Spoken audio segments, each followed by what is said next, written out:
All right, everybody. Welcome to Ben's Brick Designs. I'm Ben. Thank you for being here. Appreciate you coming by. Um, Gonna do some Lego building tonight, and sorry about that. And continuing with the Starship Enterprise set. I did jump ahead a little bit because I wanted to make sure that I know Johnny was watching a little bit to check on lighting and stuff. He's not watching right now, but I feel like he may come back and watch the VOD because he's also building this, but he's putting on lights, so it'll give him an idea of where's a good spot to put in lights and whatnot. Hello, Greg. Hello, Bev. Thank you for being here. Okay, we're good. Just checking on everything. So let's get to building. I hope everybody's having a good night. So we're still, as you can see, the two halves have been brought together. Basically, you're building a half like this, and then you're building another half like that. Hello, Missy. And then they get put together. Now, they get put together with 3 axle pieces. And then if you see in there, there's these Technic pieces that have a toe ball, 3 toe balls, and then a coupler, basically a lift arm or a pin connector that holds them together. So there's one there, there's one on the back there, and one underneath right there. So it's a very unique way to bring these all together. It's pretty stable. You can still see it splits a little bit right there, but I'm guessing our next few steps will be putting plates over this. I think they went with this method because they wanted to do this section brick built like that, and there was no real good way to have it off to the side, split in half like that. So the design is very unique. It's very sturdy so far, the drive section. I'm excited to keep building. We still have our 2 figures here. And for those who weren't on last Sunday, we've got the shuttle done too, the Type 5 shuttle, the Onizuka with Ensign Rowe in there. So there you can see Ensign Rowe with her Bajoran earpieces, if the camera will focus in there. It won't. That's cool. Shut up, Wesley. So this is cool. So this will live over here. Funny thing about this sticker sheet, if you look at this sticker sheet, it says boldly go. If the focus, this was working earlier. It says boldly go instead of boldly go. I don't know if my hand will focus. There we go. You can see it now. It says boldly go, right? So Lego came out with a new sticker, and now the Starfleet symbol is different, and there's no bolts on the sides of the sign. So it's not technically a misprint, but it doesn't look the same, and it doesn't look as right. So there's going to be people complaining about that. So there might be a 3rd sticker sheet in the future. We don't know yet. So we're already up to bag 8, I believe. But you can see here, this is the second half. Put in some of those Technic axles. Put the 2 halves together. Put them together with these things. Bob's your uncle. So now we're on to bag 8. We're doing some eggnog tonight. Cheers. It's the holiday season. And then when the eggnog's gone, I've got the last of it's the Great Pumpkin Tony Brown Ale from Third Level Brewing here in Round Rock. I think they're closing. They might not be yet.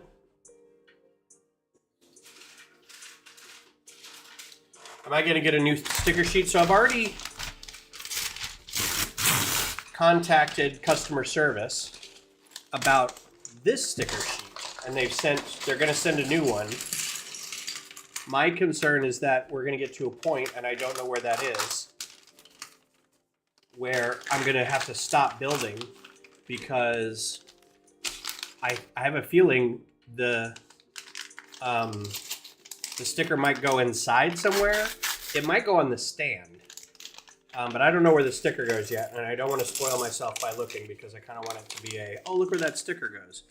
I've been avoiding all videos and pictures of this as much as I can. I just hope I get to the point where I don't have to stop. All right, I'm hoping I don't have to get to the point where I have to stop because I'm waiting for a sticker sheet. They said it would be 11 to 13 business days, which might be after the first of the year by the time I get it. But because I think I contacted them last week, so it'll be another probably excuse me, week and a half from now until that shows up. So we'll see. I don't know if I'll get another one after that. Like, if they offer it, great. If not, I'm not too concerned about it. So let's split these up a little bit just so it's easier to find stuff. I had a fun idea about microfighters, and I kind of want to maybe take a pause in building and do it, although I may just do it. We'll have to see on stream or off stream. But do you guys remember Mystery Science Theater 3000, MST 3K? The ship that was on there, the Satellite of Love, right?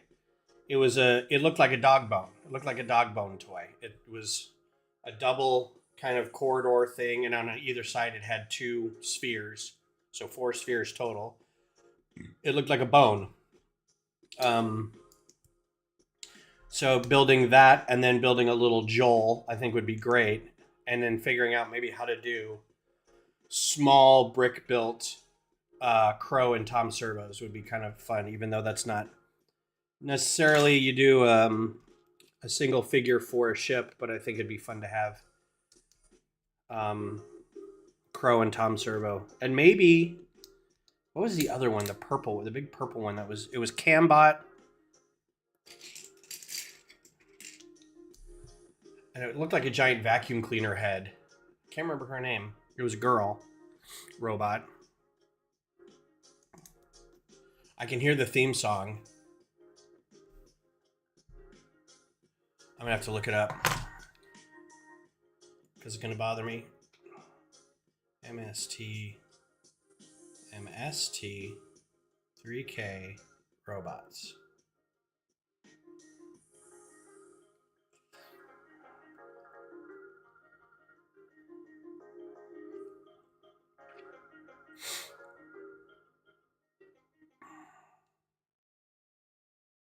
Gypsy, that's what it was. Crow T Robot, Tom Servo, and Gypsy. And then newer additions when Mike was on there was Growler and Waverly. So that's pretty cool. Think about going to Austin in October for the Austin Grand Prix. Cool. You will have missed Brick Rodeo. But that's cool. Come out. If you want to hang out, we should hang out. You can come to a lug meeting if you want. If you've got time and desire.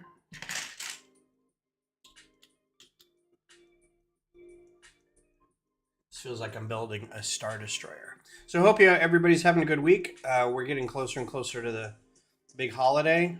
So I hope everybody's getting their shopping done and got their plans settled for the end of the year. So I had worked, I don't know if I brought this up last time, but I've been working at my job for 20 years last Friday. Oh, that's cool. I invited Jean to our Lord of the Rings party, so hopefully she and her husband can attend. That'll be cool. So I've been working at my job for 20 years last Friday.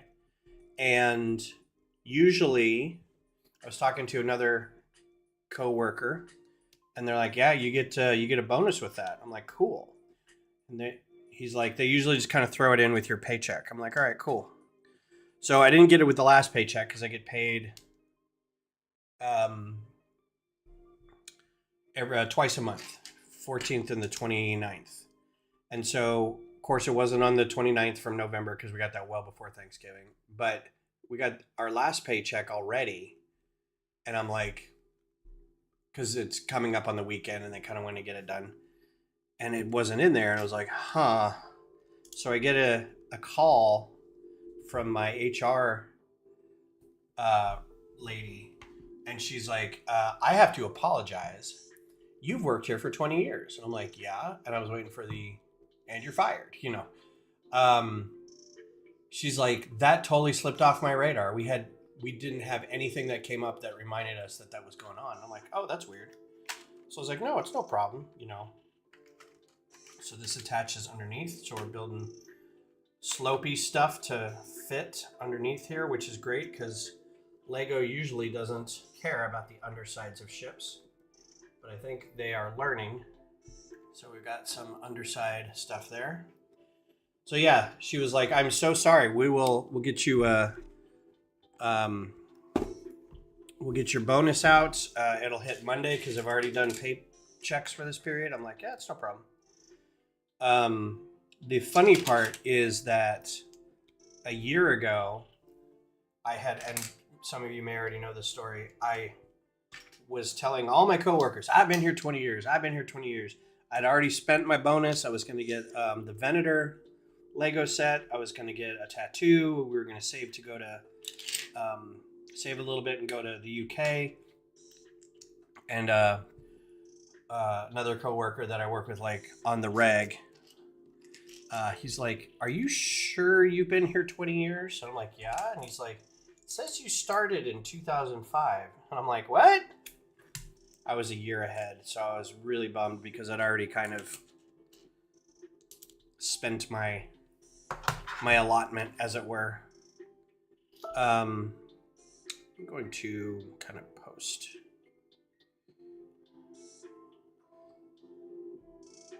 This didn't actually get posted, did it? Oh yeah, reminder.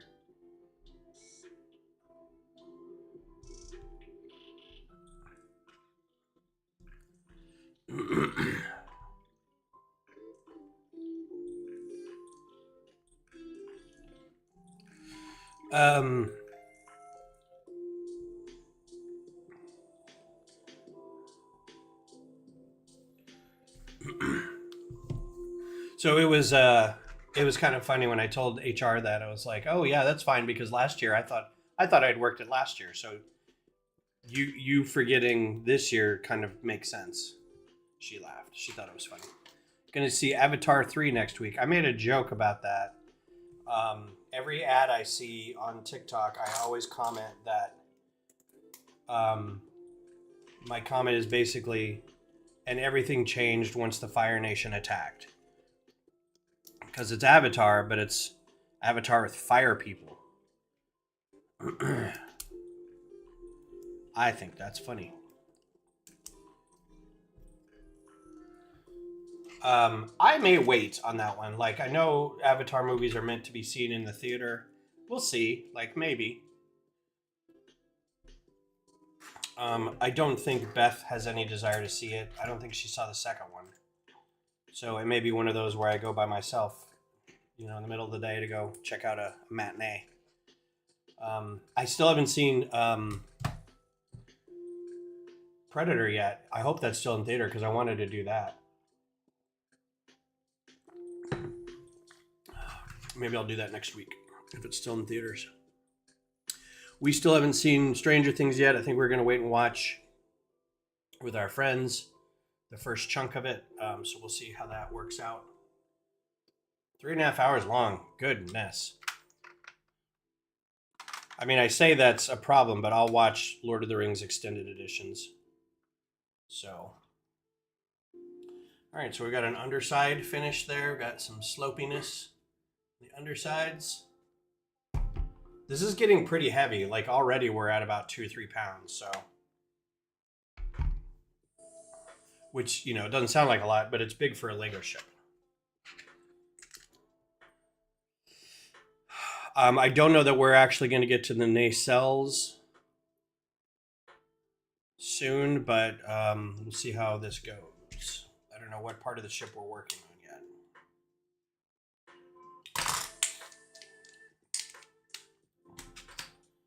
yet. Still very excited for new Stargate stuff. If you were in the Discord, we were talking about finding a Venado, which I'm not a big fan of, but a Venado Stargate. Excuse me. A Stargate from Stargate SG-1. It's got the ramp leading up to it and a Malp in front of it. Looks pretty cool, and it's 700 pieces for about $30.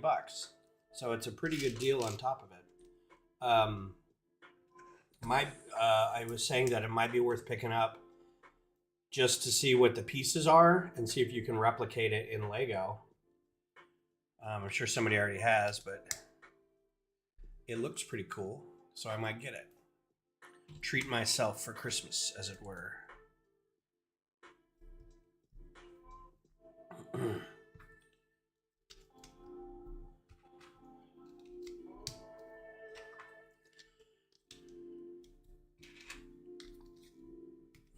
Bricks and Brews is this weekend. I know a couple people in this chat are going to be there, so that'll be fun. I'm basically going to be taking my entire Christmas village, and then I'm going to take Q2 Stadium because it's got a light up. Ooh, that piece in nougat, medium nougat. That's pretty cool. That should be enough for a display, I think. And then that night we're going to Justin, our friend Justin, from the Lug / his Justin Brady Joyner Bricks. He's having a cookie party, so we're going to a cookie party.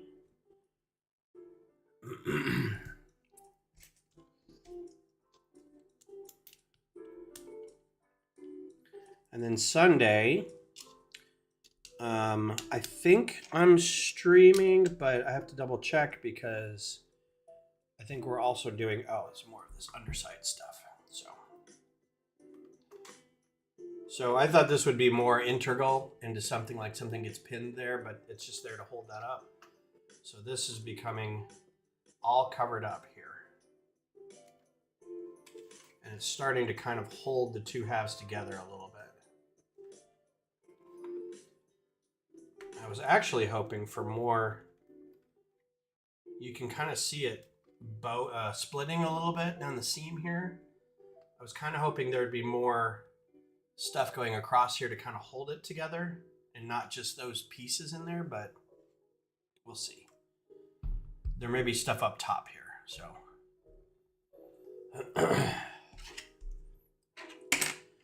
Favorite bad movie? That's a good question. I like a lot of bad movies.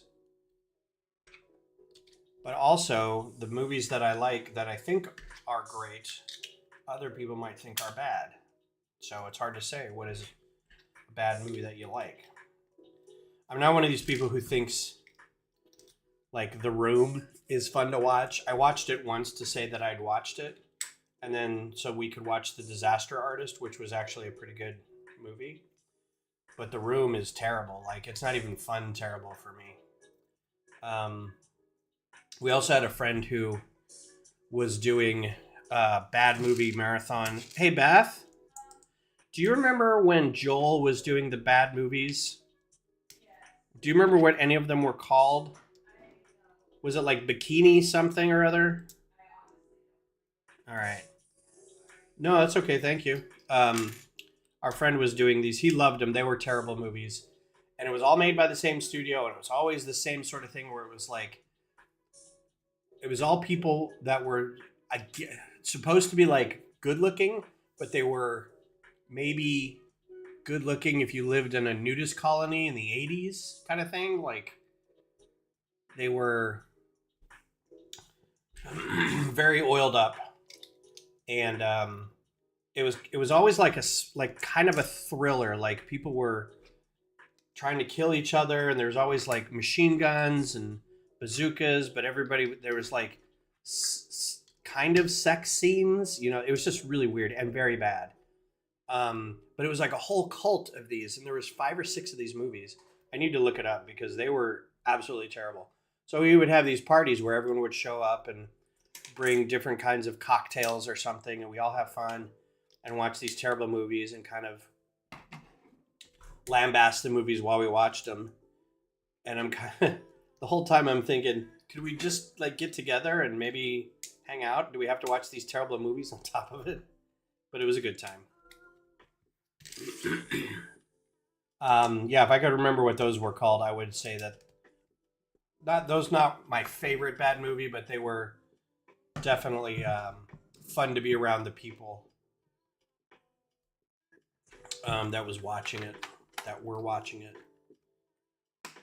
And the host was a very nice guy, and we hung out with him a lot. Kind of lost track of him a little bit.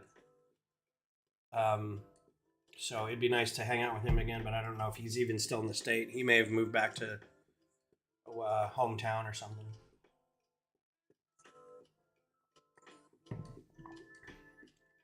All right, so we're on to bag 9.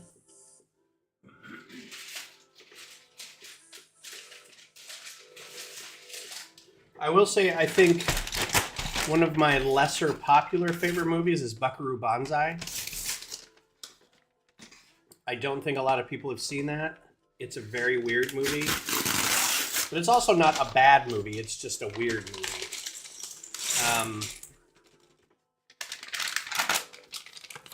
So I guess you could count that. I've never walked out of a movie that I thought was bad. Probably because I'm like, I paid some monies to see this. I'm going to sit through this whole thing. We watched some movies recently with our friends. We could try to do movie nights and watch TV and stuff. And there's been a couple horror movies that I'm like, this is garbage. This is so bad. All right, Commander William Riker plays a jazz trombone as a hobby. The instrument can be placed in the stand when it's not in use. This is the first Lego set ever to feature this instrument. A slide trombone. He plays a jazz trombone. Oh, this doesn't look like a trombone really at all. But we're going to build it anyway. But first, let's build Will Riker. Sadly, he has Lego legs, which means he can't do the Riker maneuver. He does have 2 faces. He has a smiling Will Riker face and a serious Will Riker face, slightly serious. I'm going to do the smiling because I see him as a smiling person. He has good hair.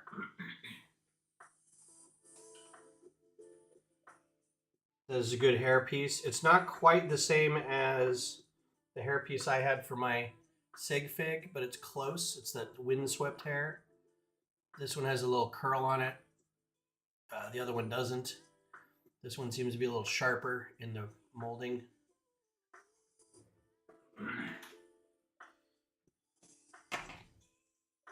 What's up, Dusty?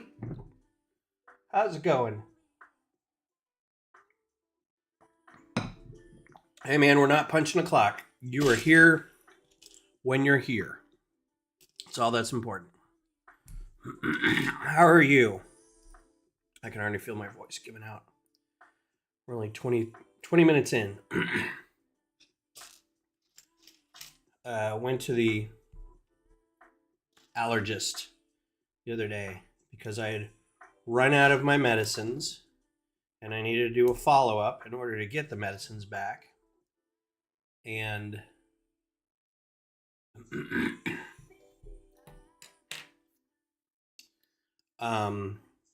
had to do a breathing test, and I failed the breathing test catastrophically.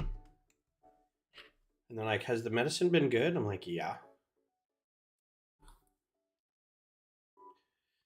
All right, so this is, I feel like some of these pieces got added after the fact. All right, so here's your trombone sitting in a stand. I'm guessing if he wants to hold it, I'm going to see if I can make him hold it.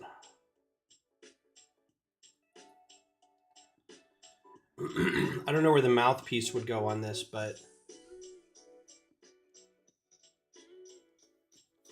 if he wants to hold it, that's the trombone. So I'll put this back. Yeah. Well, it's funny because I was telling Beth, oh no, where's my little, it's Wesley's little, let me put this behind, Wesley's little tractor beam kit. Oh, I see. He gets his own little, I guess he's second in command. So he's over there now. They do the little breathing thing, and it's got a Bluetooth thing, or it's tied to the computer where it reads a bunch of stuff, and they talk to you like you're a little kid. So here's some printed pieces, specifically printed for this set. And they had to do this because they were trying to figure out how to make the deflector dish. And they apparently went through some iterations on how to build the deflector dish out of bricks with a bunch of like slopes and trans wedges and things like that. So they settled on doing it this way. That was probably part of the expense. Would be very expensive. And I don't know how often else you can, I don't know what other things you can use this for. This is a cockpit piece, but it's all printed over. So fountains, if you got a few of these, you could probably do some botanical thing or an alien something or other. So good luck with some of the usage of this, but I'm guessing we'll see some really fun, creative uses of these parts. So the breathing test they give you, I feel like they're used to giving it to little kids. It's where you blow in it as hard as you can and then breathe back in, right? The problem is when I breathe out as hard as I can, I start coughing. When I laugh really hard, or I start singing immediately, or I start talking after not talking for a long time, like when Beth gets home after a day and I haven't talked to anybody for like 12 hours, I start coughing like immediately. I can't yawn really deeply. I can't laugh really hard without coughing, which is part of the reason I'm going to the doctor all the time, going to the ENT to get it checked out. I'm at the allergist now. I've asked if I need to go to a pulmonologist for this, and she's like, if we figure out that it's like allergy related, we can probably with medicine treat it so you don't have the issue anymore. So we'll go through this. So I'm getting an inhaler and a nose spray. Well, I mean, this is stupid medical talk. There were complications with one of the medicines and my insurance, so I had to go through a different way to get it. I'm going to be able to pick it up tomorrow, but it's just kind of a pain in the butt because I've been without for like a few weeks. So the nose is starting to fill up and the coughing is keeping me awake. All at the same time, I started doing a CPAP. So it's just been super fun, happy breathing time around here lately. Is that 2 of them that's on there? It's not super scary. It has been. It's better now. But there's been times, like especially before I started doing the medicine, where I would have these coughing fits, and especially over the summer when I caught a cold and it was just all coughing all the time. I would cough until I'd like get really lightheaded, right? And that's because when you cough, your chest compresses and it squeezes all your arteries going everywhere. And so they're like, yeah, that can happen. You know, you also have high blood pressure, so that's not out of the realm of something that happens. It's like, it's not going to kill you, but it's not good for you. So we'll try to figure out how to limit that. So it's been a thing. It's been something to got to work through, but hopefully it's kind of on the way, on the mend, and we'll just go from there.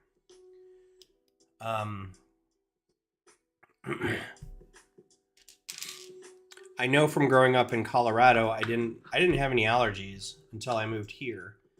And the irony is, when you move here, everyone says, "Oh yeah, if you're here for about 7 years, you'll start getting allergic to cedar," which is the big thing here. And And about 10 years after I got here, I started getting allergies. Turns out it was dust and mold, like crap I could have got in Colorado. I'm like, I don't think it's just dust and mold. I think it's also cedar. But they did the little test where they pin prick you on your arms a bunch, and then you get the grid, and it shows what things you're allergic to, and it, not melon, not grass, not flowers, not trees. Mm. That's my favorite time of year because I can drink eggnog. Thank you. I appreciate that. I'm also like old now, and this is the hobby. This is the hobby that everybody does when they're older, is they talk about their medicines and they talk about their doctor's appointments. And yeah, this is not going to be a cheap part. So there's some toe balls and sockets in there, toe balls and sockets here. And so we're going to put these in here, and hopefully it doesn't all shatter in my hand. That's what I worry about the most when it's these. And that didn't go on very well. Okay, so that now is holding it. This, putting those on there, pulled this together a little bit. So that's good. That's acting more of a stabilizing effect too. And you can see how that looks. That's going to look really great. That's a really nice part. Really pleased with that. Some good building techniques in here. Some stuff I hadn't seen before in terms of construction. So it's been a fun amount of building. I don't know that it's worth. This is still an expensive set, and me saying this is really fun to build is not going to make somebody be able to afford it or decide to buy it if they can't already. But it is like I'm enjoying seeing some of the build techniques on this for sure. It's not just a giant gray wedge that you throw together or a giant half sphere wall decoration that you throw together.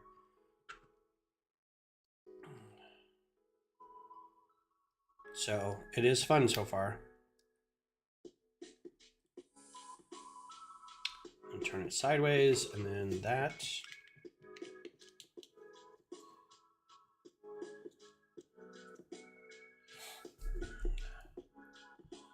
This doesn't look like it's.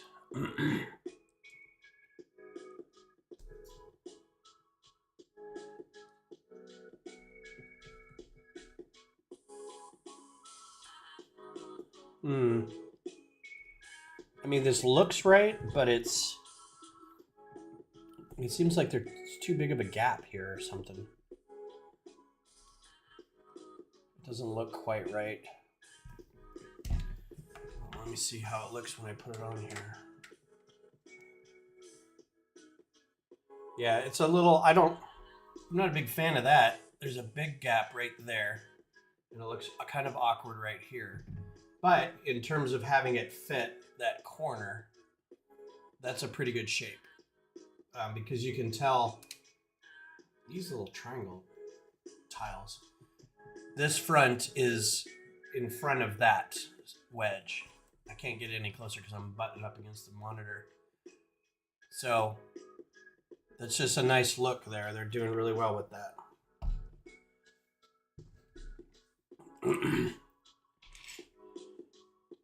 So this hopefully will give some people some ideas of how to make certain shapes. If they want to build starships, if they want to build architecture that's got unique roofing or something like that, it gives them some idea of how to, you can use bars and clips to kind of angle stuff. Things don't have to attach necessarily. They can float. They can kind of slide in and out from each other. At an angle. Everything doesn't have to connect. It just has to connect enough and be solid somewhere. It's super deep, I know. I'm such a philosopher. Let's see. Lego news. Is there any Lego news? There's still the fallout from Bricklink. I don't think that's really going to be settled anytime soon.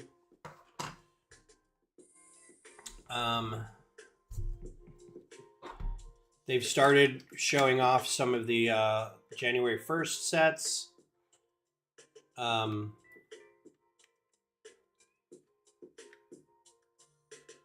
Yeah, so you can have it a little gap right there, and it fit pretty good right there, or slide it back slightly so that gap's gone, but it kind of sticks out right here. So that's kind of up to you. What do you want to do? It's not much of a distinction, but I'd almost rather have it flush along here, so pushed in. So, but that's up to you. But that looks really nice. That's a good shape. Really well built. Just really pleasing looking. So very excited about that. Oh, a couple pieces here. There is a new set that I probably will end up getting. I'm going to start doing the make a spreadsheet of all the sets that I want, and then start just keeping track of prices and get them when they are cheaper. I think I'm at the point where I'm stopping day one purchases, mostly because I don't honestly need them, and if I miss out on getting them, it's not going to be the end of the world. I have more than enough Lego that could fill 2 lifetimes, so not getting something, this may be like the last day one thing I get. I can't imagine another,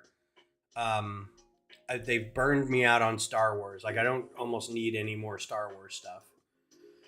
Now that they've got Star Trek, unless they come out with a Constellation class or a Defiant or a Deep Space Nine station, even then I'm going to be like, I don't necessarily know that I need the gift with purchases. And if I want the gift with purchases, I'll get the parts list for it later and build my own. You know, it just seems like I'm at a point where I'm just going to kind of do mocks and kind of size down a little bit and organize my parts a little bit better. But I also think it'll be kind of fun to try to do a little more bargain hunting.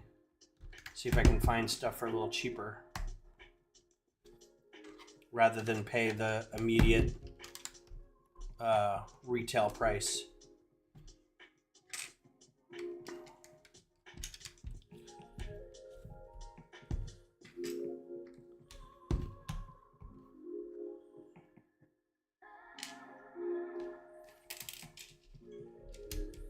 See, I'm not sure why.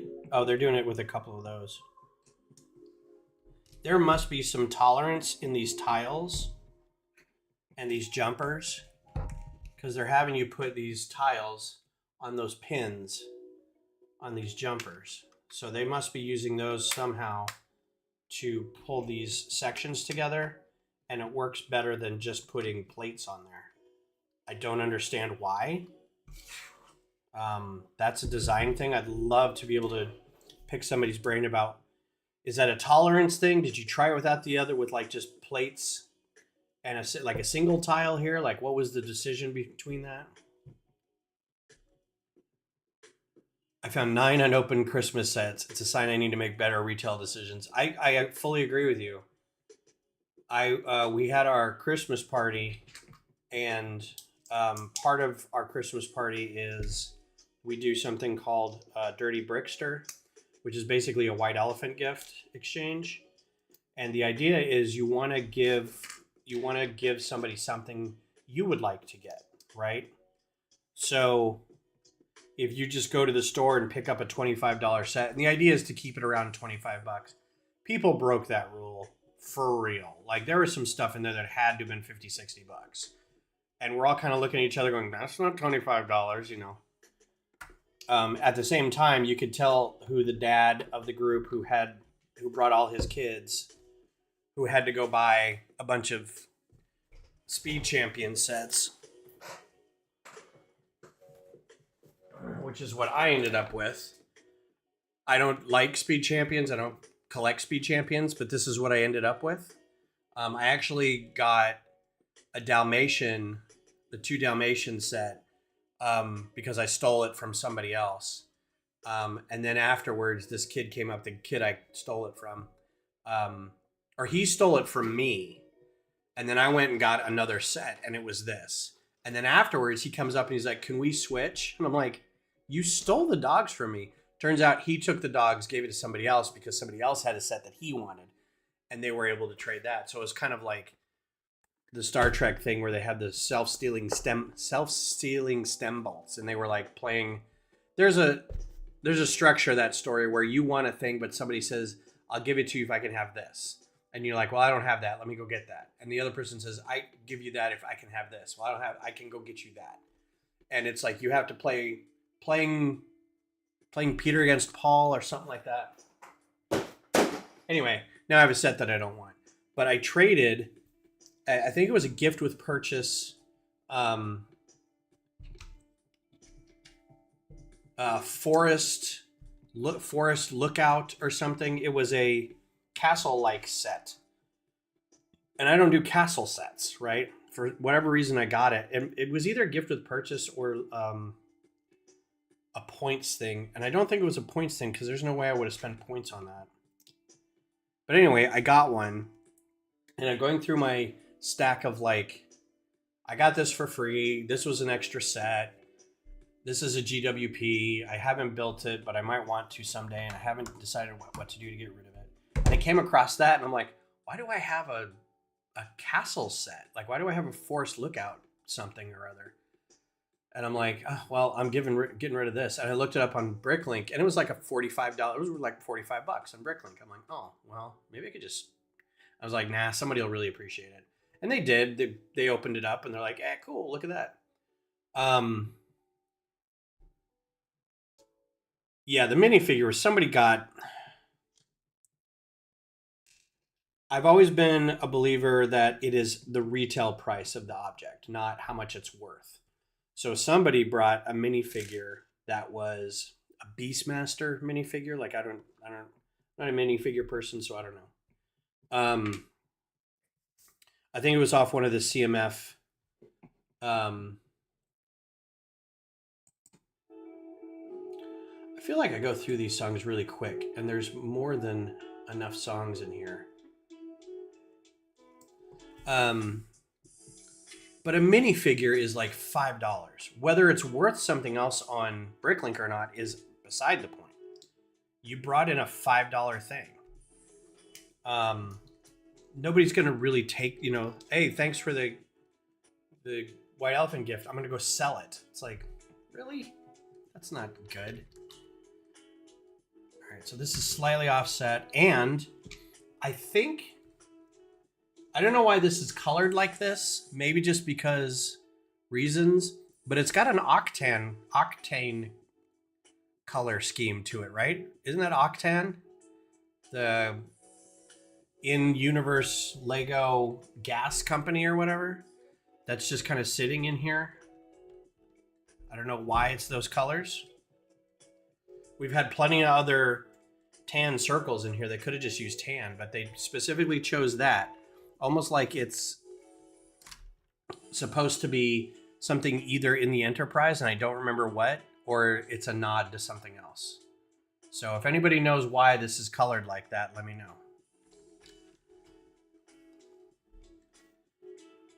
Yeah, and I have a bunch of those, but like it's like I have the Aunt Beru gift or GWP,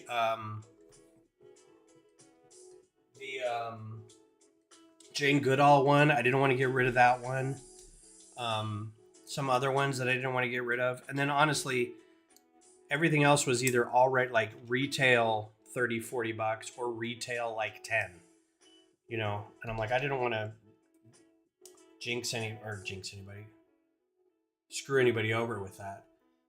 1x3 tile in that new orange red color. And I think this is the impulse engine. So when they go to impulse, that's the impulse engine. So I'm wondering if that was like a coolant area or a drive coil for the impulse engines. Impulse engines you don't really see in the show. They show the warp core a lot, but you don't see the warp core.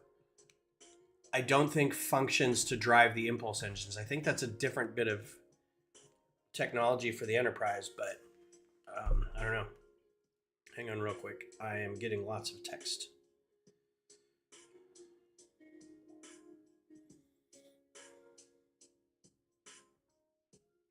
Oh. My friends are actually watching Star Trek The Next Generation, and they just watched the episode with Ensign Ro. So that's cool. But yeah, I mean, I don't really care one way or the other. It's kind of a dick move to do that.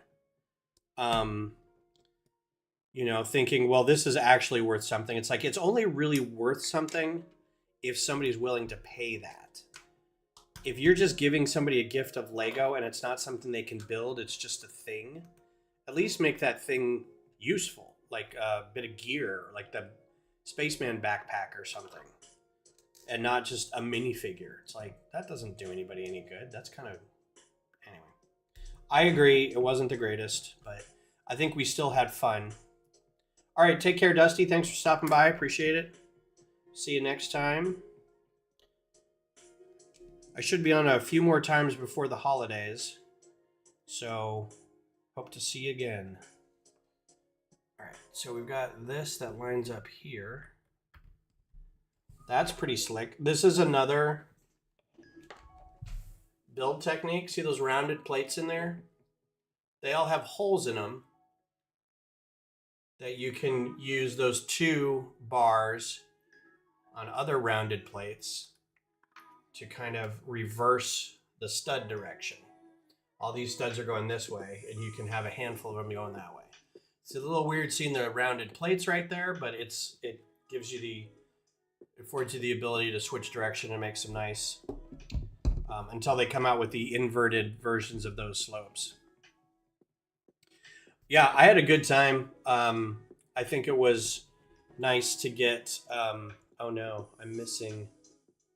I can already tell that I've missed something. It's fun getting everybody together, so it was good seeing everybody. It was a little loud, but I think everybody had a good time.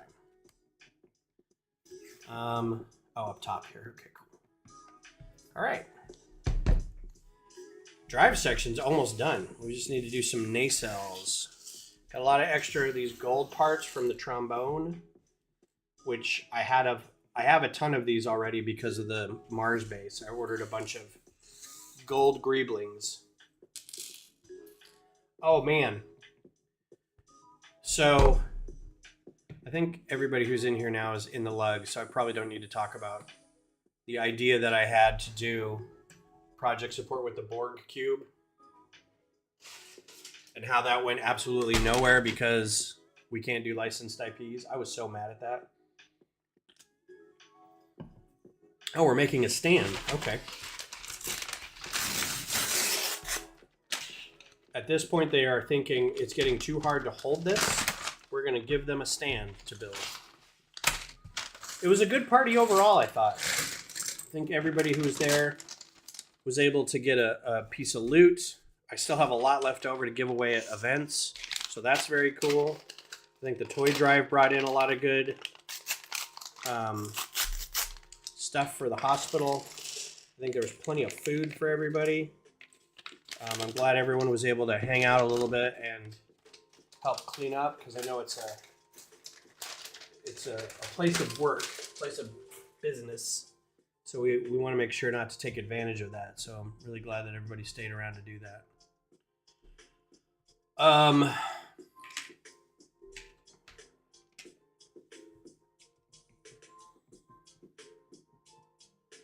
All right, so we're building a stand now because this is going to sit. It's now getting pretty heavy. It's not super heavy, but any smaller hands than mine, and I don't have giant hands, are going to need to have it up while they're doing some of the other work.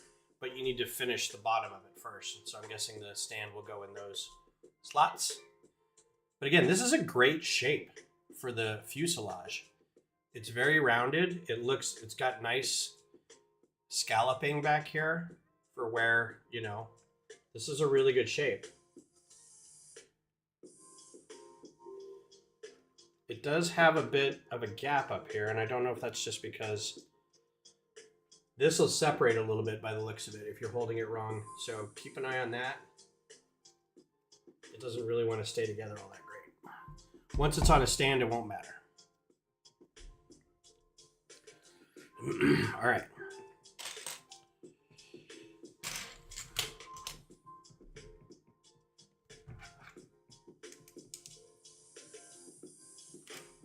What do you want, puppy? My puppies have been very needy lately. What's up, baby? Hey. Hey.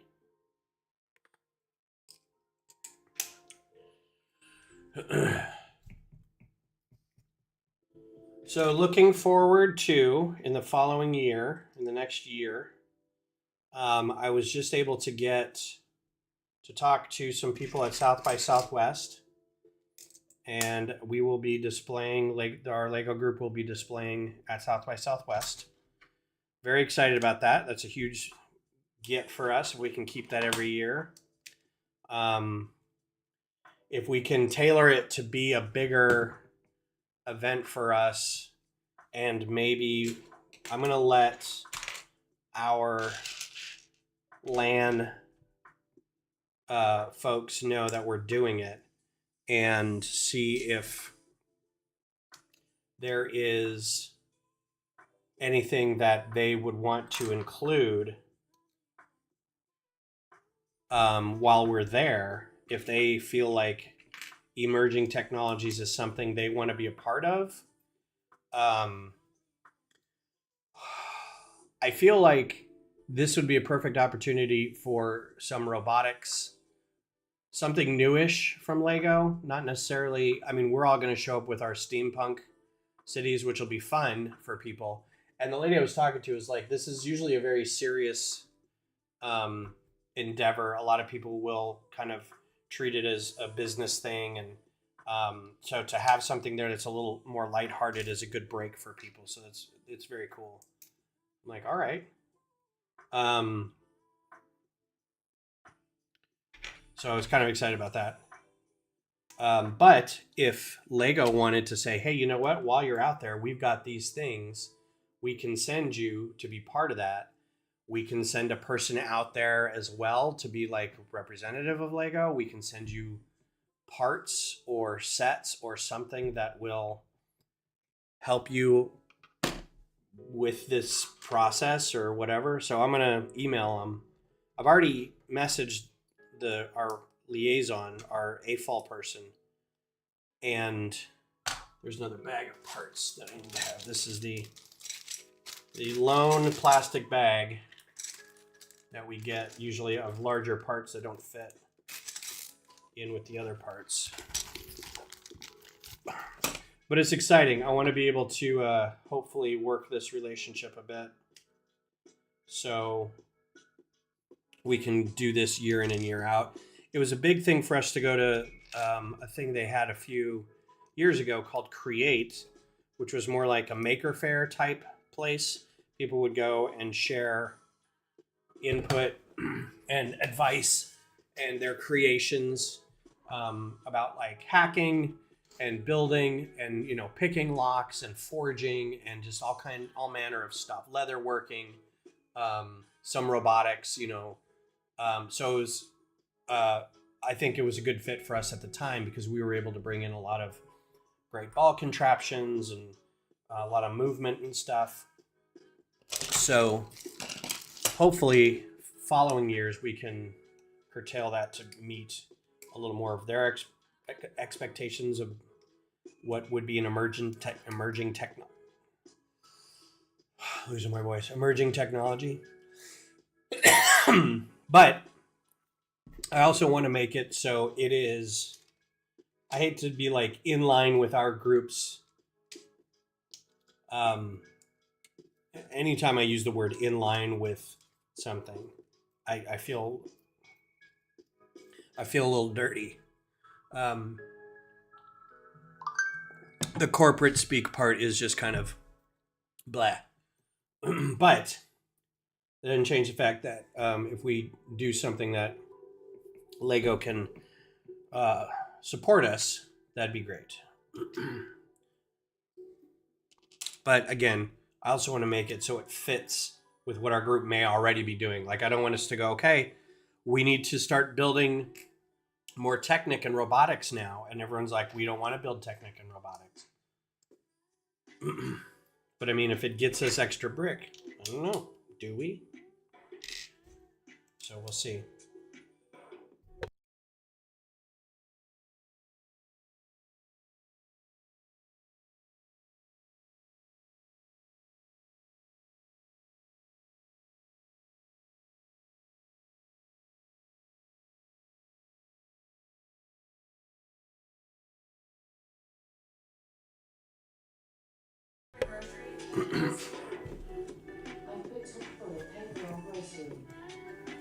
Yeah, she did. Did you hear that?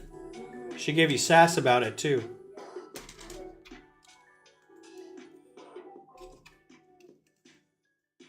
All right. Yeah, it was pretty exciting. This was also after the initial call was like, hey, we're a Lego group here in Austin, and we do a lot of events where, how many is that for? 1, 2, 3, 4. You know, we bring some models to show off, and we encourage adults to join our group, to join an adults only Lego group, adult focused. I shouldn't say adults only. That makes it sound like it's got a rating behind it or something. But the initial response is always great. We'll send you a package about what exhibitors pay for tables, and we can work something out, and how, let us know how much space you need.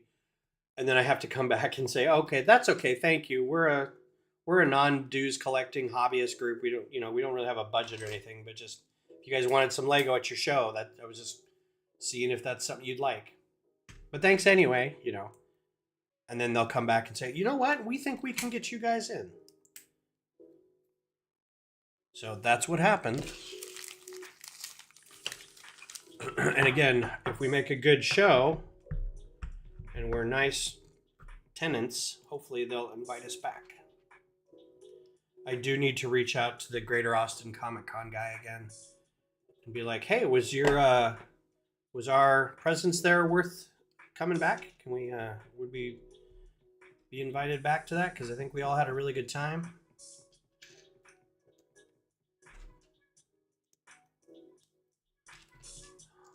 This is the boring part. It's lots of pins and black, and it's hard to see on camera. So it's almost not worth showing. But if you're curious, that's what's going on right now.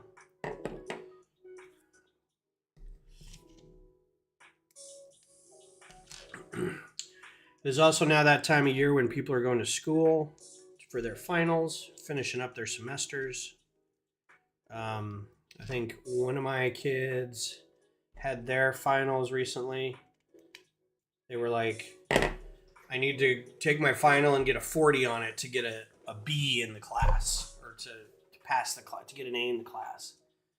So, Johnny G 2501, how are you?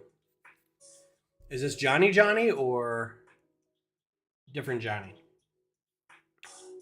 Dusty has left the building, but he appreciates the greeting, I'm sure. Yeah, it is a thick. I mean, I remember when this show came out. I'm going to date myself here. This show came out in '89. You are a Johnny. Okay, cool. I appreciate all Johnnies being here. Thank you for attending. I was in high school when Star Trek Next Generation first came out. It was in late 88 or 89. I forget that it's an 80s show. It came on right after There was an hour for a while that was the A-Team and then Star Trek The Next Generation. And I had been watching reruns of the original Star Trek on Nick at Night or something. And I had a nightly viewing tradition. I'd make myself some snacks. I'd watch Barney Miller, Night Court, and Star Trek before I went to bed. Because I am an old man, even when I was in high school. But it was lovely, you know. I'd turn the air conditioner on, sit in the TV room, watch my shows. When this show came out, it kind of blew everybody away. But at the same time, you could tell it was a little janky on the CG. Now, very little of the starship itself was CG. They did do some stuff like that later, but initially, all the space effects were, a lot of the space aliens were, but the ship itself and a lot of the ships that showed up were all practical. They were the, you know, have the ship still and have a camera go by it, a la Industrial Light and Magic. So it was a practical ship model that they used, but like the music was all weird. It was all very like Hearts of Space synthesizers, and the costumes were kind of weird, and you could see the funny camera movement every once in a while. And I'm like, okay, this is really rad, but also at the same time, this is very, very low stakes. But just crushed. Like, it was the biggest thing for a while. Move this guy out of the way a little bit. I'm going to attach like so. This is why that was in there like that. Okay. Like that. It's going to give it a jaunty angle. And then it would have been another 6 years until Deep Space Nine came out. And it was 6 really solid years. Like the first season was a little weird, a little wonky, but it didn't take long for them to get their footing. And honestly, for well, does it say which one to go into? It doesn't. I'm assuming the first one. Hang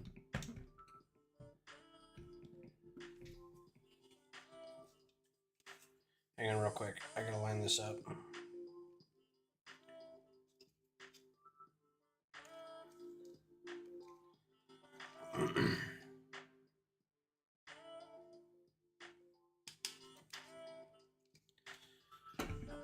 This is really hard to line up. There we go. It was a 22 episode show back in the day of 22 episode shows. It was a 22 episode, 42 minute, long, commercial breaks, everything. And not every episode was great. A lot of episodes were stinkers, even in the good series, good seasons. But it was, it was always there. Saturday night, whenever it aired. Friday night, I forget when it wasn't Friday night. Could have been Friday night. That would have been a death sentence. But yeah, it was a great show. It's great on rewatch. Like, I'll go back every once in a while and rewatch it. I think I've gone through the whole season like 4 or 5 times maybe by now. I want to do another one, but I want to get it on physical media now because I got rid of Paramount, so now I can't watch it whenever I want. So I'm going to have to go start buying DVDs or Blu-rays or something of it. Or start pirating again. Sailing the high seas, as it were. Okay. So this is another...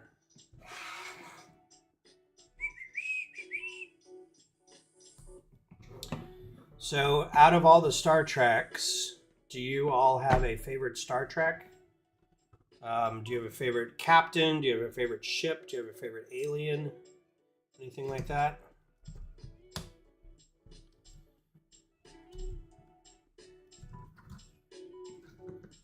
Oh, this doesn't line up so well, and it's such a pain in the butt.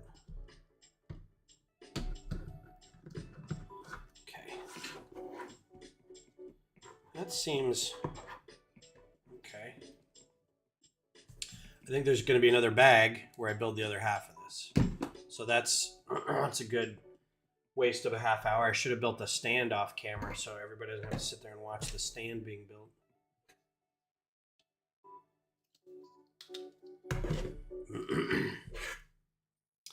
My favorite is probably Strange New Worlds is very good. I really like Strange New Worlds. I think they take a lot of the same chances that the original series took, which is just a lot of weirdness. It goes back to bottle episodes, individual, not low stakes, but not everything Discovery is a universe-ending disaster. Sometimes it's just a little disease that's spreading throughout the ship, or sometimes you're whisked away into an alternate dimension, or sometimes you have to, the whole cast sings something. I really appreciate that. But I'm still going with Deep Space Nine as my favorite. Because again, even on that show, it was a while until they got into the Dominion War, until they got into the things that were like galactic spanning trouble.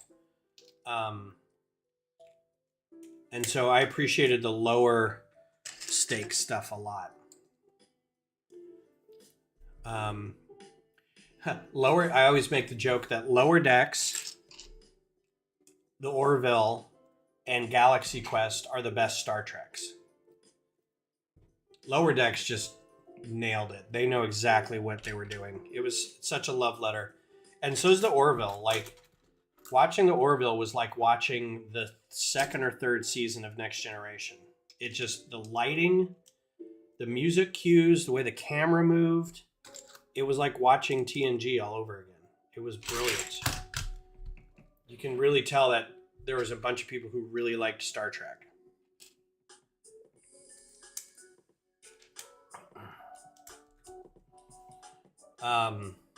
I'm excited for whenever they decide to come out with a new season of the Orville. I thought it was going to be pretty soon, but I have heard nothing.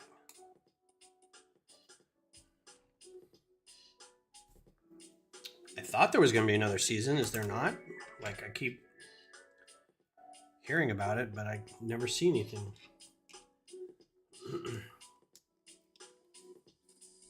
And Lower Decks was perfect.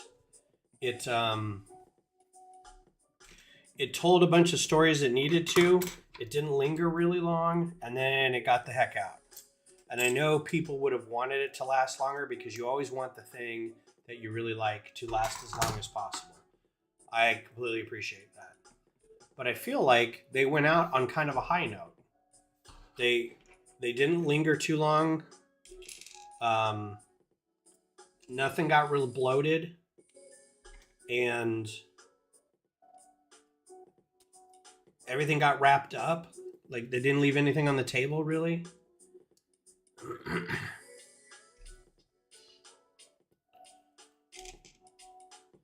So, I really liked it. You'll make Orville too? You're going to make a Lego model of the Orville? I've got a microfighter of it, which I really enjoy, but I don't have a full version. Imagine a Orville this size. That would be incredible. I would pay dollars for that.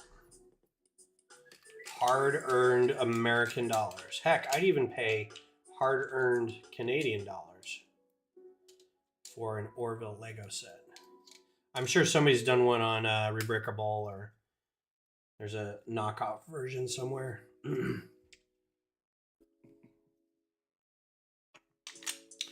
So the game awards are tonight. We're all expecting what was it? Expedition 33 to take it, right? Or Hollow Knight. I forget which one was favored. I think that's going on tonight. I don't necessarily need to watch those, but it'd be fun to see what was voted on. I think Death Stranding 2 was nominated too, right? I don't think it's going to win because it's a sequel, but it was still a very good game. And Expedition 33 was a good game. I'm not going to lie. I had a lot of fun playing it. I don't think I was the right audience for it, but I can see it being a big game to people. And I'm glad that it got made. I'm also not a huge turn-based role-play gamer. I like open world, third person, single player, big story, big map, lots of side quests, lots of pretty scenery. So Horizon Zero Dawn, God of War for a little bit, Death Stranding, Red Dead Redemption's a good one.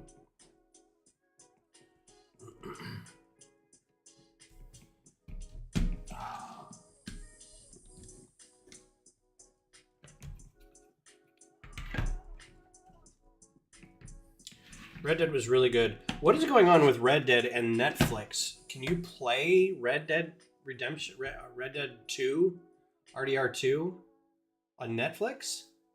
Like, what's going on with that? Do you have like a controller you use or what? I guess I could research it. I don't. As a systems administrator, I apologize for doing the... Here, let me Google that for you to everybody.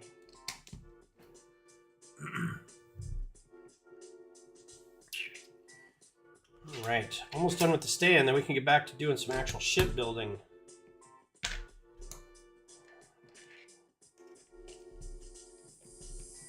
And then I can get back to watching some hockey. My Avalanche are playing tonight against the dreaded Panthers from Florida. The fact that Florida has 2 hockey teams should infuriate everybody.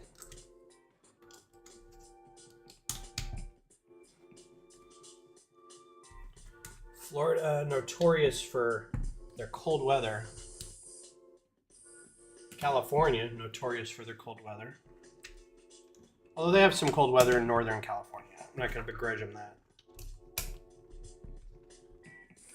Okay, so here is the earth.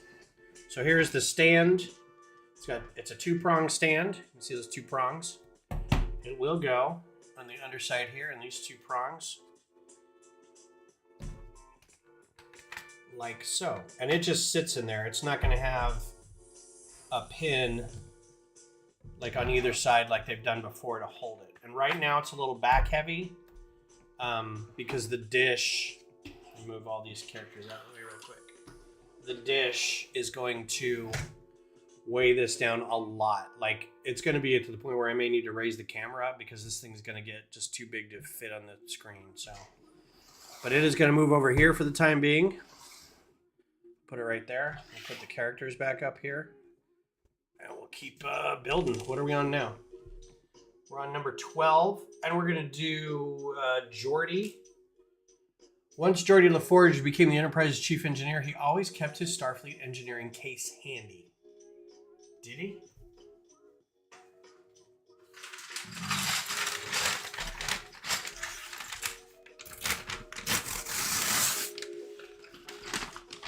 All I really know about Geordi is that he was terrible at finding a girlfriend.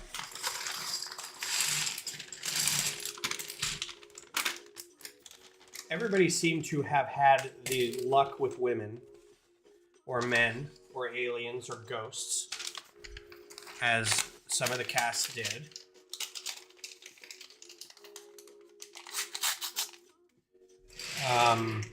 Picard fell in love a few times. There was Vash, the tomb robber, basically, the mercenary archaeologist. Then there was the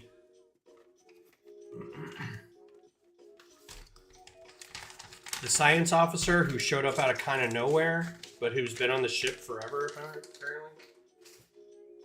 They played flute and piano together. So there was that. Actually, I can't see the screen, so I'm going to move this back a little bit. Can't see the instructions. All right, we're building a nacelle, and this is ×2, so we're going to build this ×2 as best we can. We'll see how that goes. Try to build it right in here.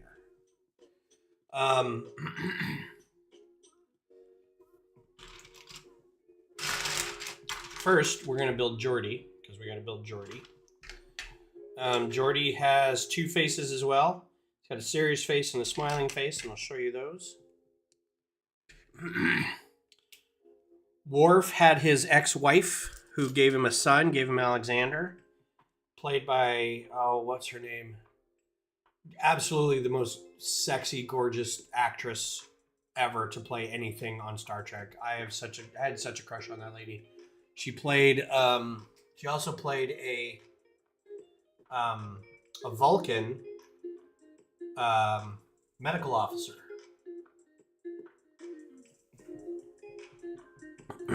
In an early episode, and then she played an Andorian lieutenant in Enterprise. She was under Shran. So we'll put Geordi over here. Geordi's on this side. He's under the chat. Get a F in the chat for Geordi. She was amazing. She had such great, like, I don't care delivery about everything. Just wonderful. So yeah, Worf had that, and then later he had. What's up, Mayo? How goes? Worf later had his sort of relationship with Deanna that didn't really go anywhere, but I think it went more in the movies. Let's see, who else? Crusher, Dr. Crusher had a couple of scientists come on and be, have a relationship with, or at least a dalliance.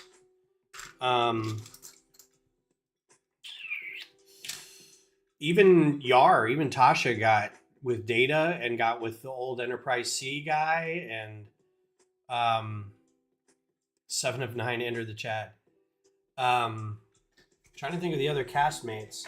Riker, just did anything that moved. He was the Captain Kirk. Even Wesley had his little, wasn't Winona Judd, Ashley Judd for a hot second. Like, we all thought that was going to be a thing. So everybody seemed to have their shot at romance, and then poor Geordi was the, hey, look, I can't have a good relationship with anybody, and then I'm going to have the creepiest of all inappropriate, no consent given relationship with the hologram of a scientist, who then shows up later, finds out what he did, and then after a little brouhaha, he gaslights her into thinking that it was mostly her fault. Just the worst. It was the worst. The rest of the episode with the two of them working together was fine. Just the whole relationship. Am I a Trekkie? No, I'm not a Trekkie at all. You can't see the tattoo. There's a tattoo. I would consider myself a casual Trek fan in that I like watching Star Trek. I like watching the movies, the shows. I've read a book or two. I really don't have a dislike of like the Abrams Trek. I thought it was very good Star Wars. Like we said, we were talking about it earlier. I think Lower Decks is some of the best Trek ever. I also think Galaxy Quest and the Orville are also some of the best Trek ever. I've rewatched DS9 and TNG quite a bit. I can usually tell what the episode's going to be by like the opening couple seconds. I'm not to the point where I know what it is by its name, although some of them I know by name. Yeah, I've just watched a lot of them. Yeah, there's even contention about whether it's Trekker or Trekkie.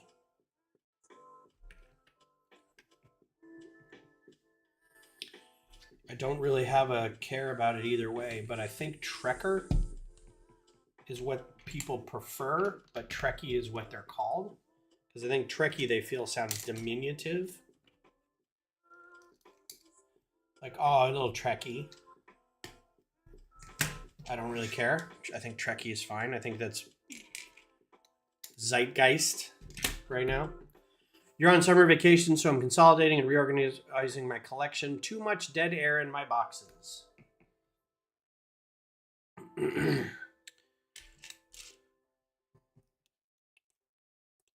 you have summer holiday plans, Mayo?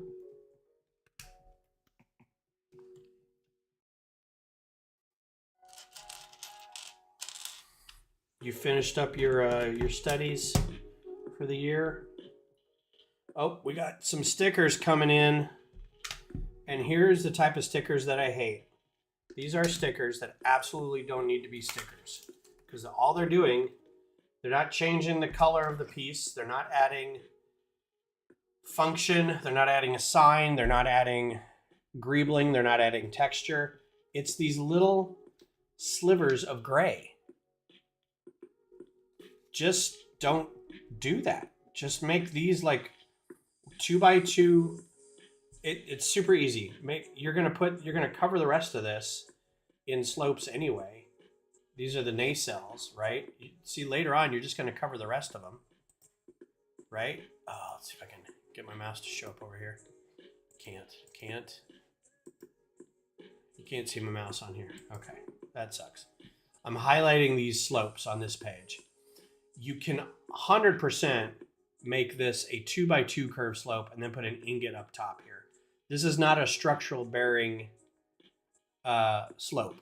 There's no need for this sticker. 100% no need for that sticker. So this is 6 and 7. 6 is on this side.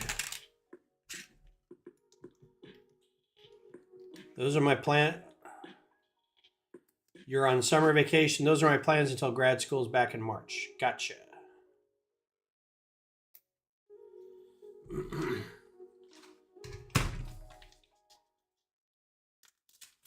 What are you going to grad school for? What are you studying? I think we've had this conversation or you've mentioned it. Just don't recall off the top of my head. Oh, whoops.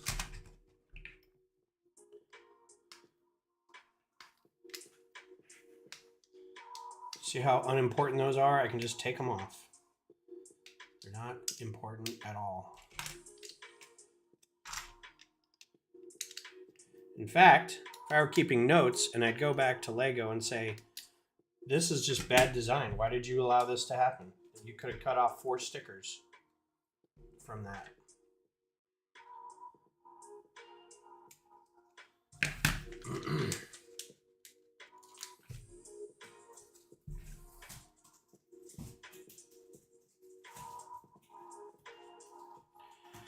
Tomorrow is Friday. Everybody have weekend plans? Anybody going anywhere, doing anything? Got any holiday parties with your job, with your school, with your family, with your friends? Anything? I do appreciate that there's a lot of off-centered single stud building in this. 5 stud wide kind of thing, 3 stud wide. Makes for some interesting build techniques. Keeps you on your toes, as it were.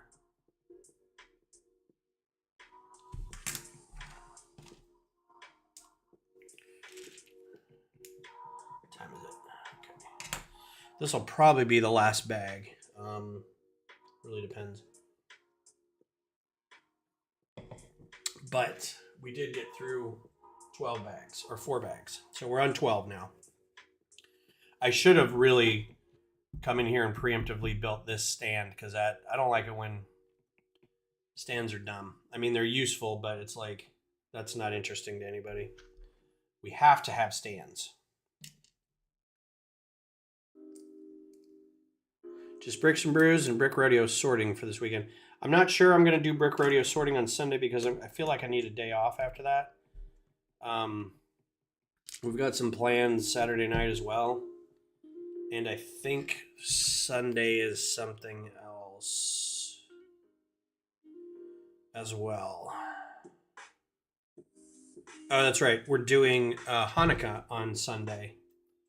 So we're going downtown Pflugerville with some friends to do the Hanukkah lighting.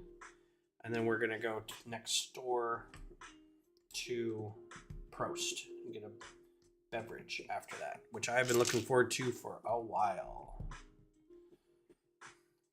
Urban planning, and I'm a Lego city builder. Coincidence? I think not. When you do your urban planning, do you use GIS at all for anything? Do you get like demographic data for your urban planning? I ask this because my youngest is currently going to school for, he's taking math classes, but he's also doing geographic like data mapping and stuff. So he is working. What's up, Chris? How's it going? Yes, it's looking very cool. Let me show you the drive section as it is thus far.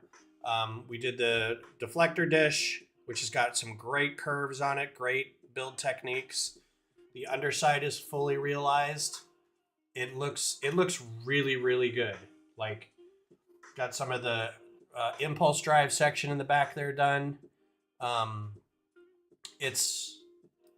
The star drive section is solid, and I can't wait for the saucer section. So, and then we built a stand, and now we're working on some nacelles. Cool, that's cool, Mayo. Yeah, my kiddo is actually doing that. He's doing the mapping part of what my oldest is doing the data science part for. Like,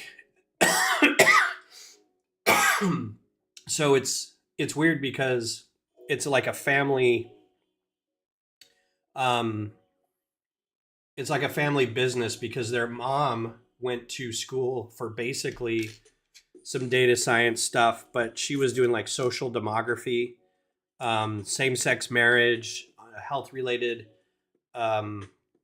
impacts of same-sex marriage, and all this kind of stuff. And she works for the state with HHS, and so does the oldest. And I think like not in the same group, but relatively close.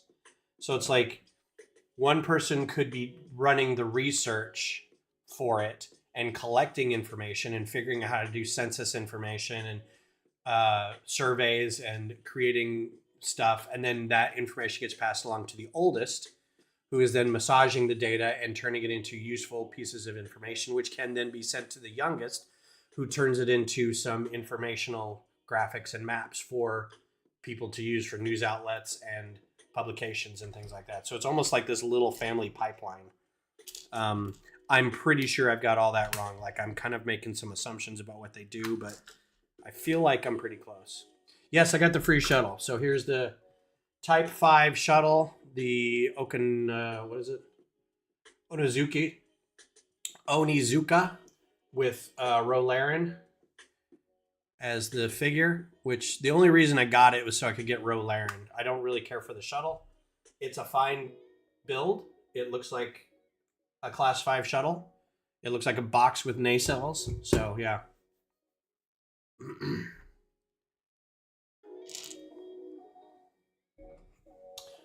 I learned today, so I know, as you all know, I'm in the the MLS team here has a supporter group, Los Verdes, and I'm in that. And there's a guy in that who's also in the band group, La Murga. And we just found out today he's defending his doctoral thesis on particle physics at UT.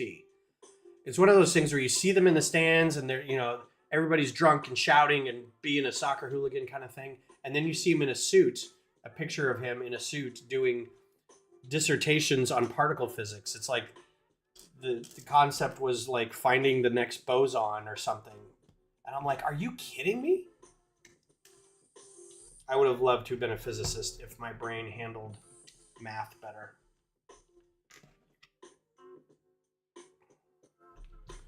The shuttle is named after the guy who invented the L-Cars design. Oh, you know what? I think you're right. The Onizuka? Onizuka. Yeah. It was him and his wife, wasn't it? Like they were both graphic designers at the time and they came up with that. They worked on the show or something. I remember seeing a thing about it. I don't know if they were fans. I thought they worked on the show, but I may be incorrect. I have... All right, this should give you an indication of how much I'm a Trekkie I am. Let me see if I can find it. Is this it?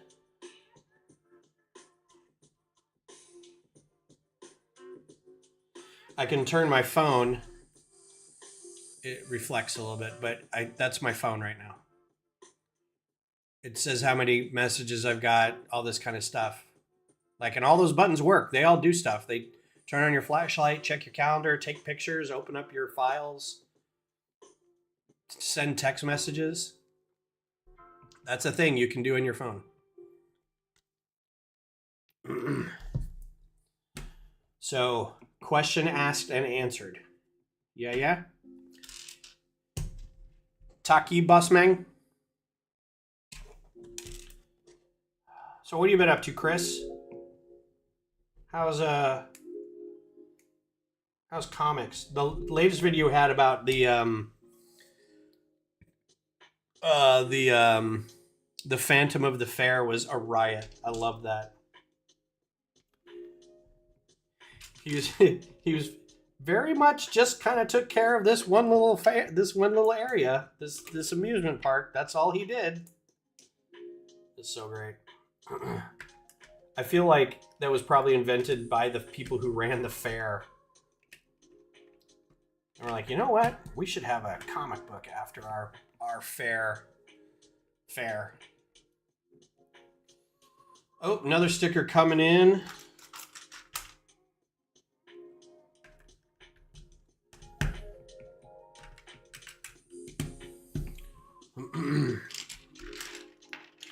Yeah, this guy doing his, he works for CERN. He's, you know, had trips out to the LHC. Like, I'm like, oh, the life, man. That'd be so, I want to talk to him, but all my knowledge of particle physics comes from like SciShow and Kyle Hill. Okay, this one's going to be a little rough. Speaking of soccer.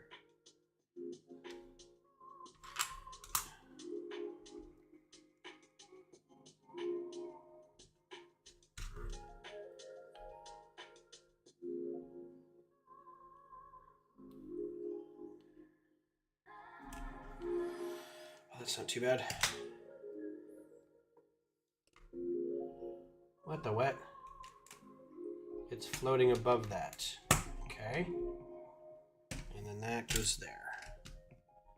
And that goes there. Speaking of soccer, I started building icons of play.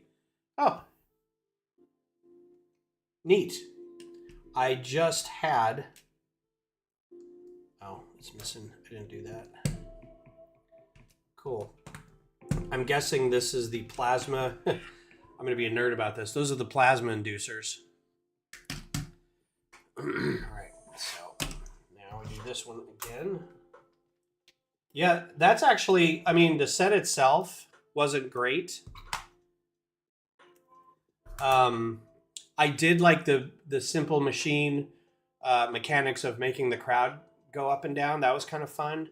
What I don't like, and this happens a lot in just general Lego sets, is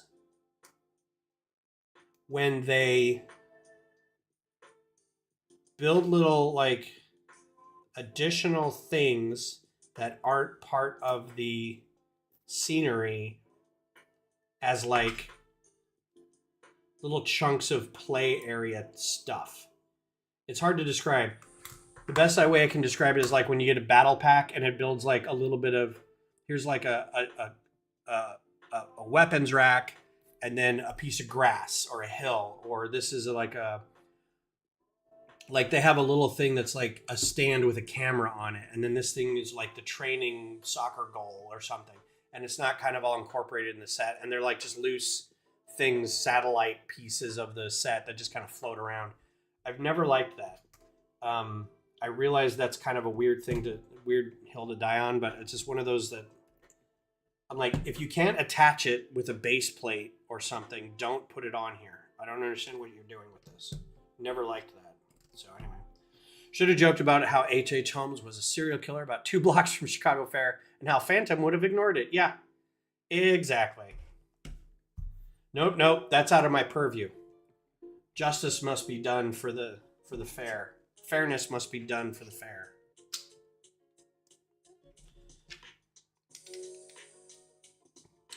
Like if you brought that, I was thinking about this after I watched it, you could bring it back.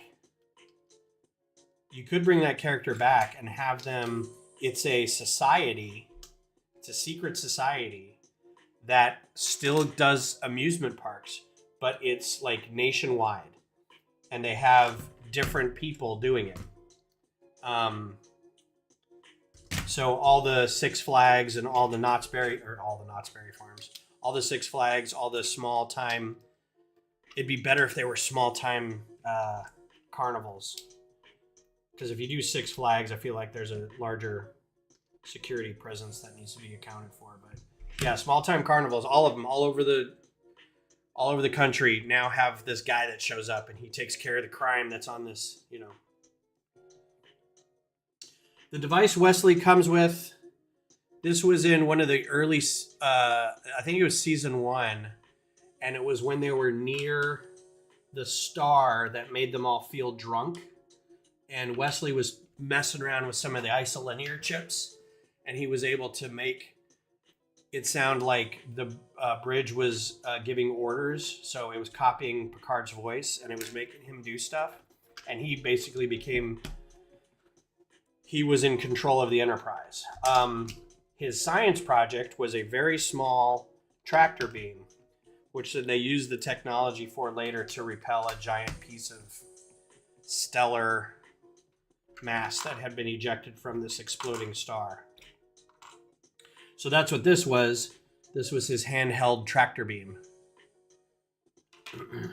I don't know what other item they would have given him, so I think that's a good one.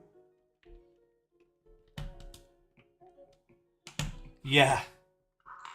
The one episode he got to almost hook up with Ashley Judd. And we're all like, yay! And then nothing happened after that. We're all very sad.